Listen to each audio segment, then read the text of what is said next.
yarimta avokado mevasini ezib pyure qilib, bananni kichkina kusogini ham ezib pyure qilib, yaxshilab aralashtirib, unga 1 choy qoshiq zaytun yog'ini qo'shib aralashtirib maska tayyorlaymiz. Bu maskani yaxshilab yuvib tozalangan yuziga 15-20 minutga qo'yiladi. Bu maska yuzni oqartiradi, yuzni namlantiradi, oziqlantiradi va ajinlarga qarshi kurashadi.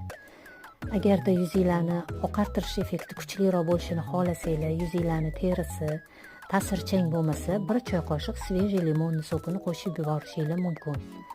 Agarda yuzinglarni yaltirab, glyansiy effekt bo'lib turishini xohlasanglar, xuddi shu maskaga 1 choy qoshiq kokosli yog' qo'shib yuborishingiz mumkin. Bu maskani haftada 1-2 marta qilishingiz mumkin.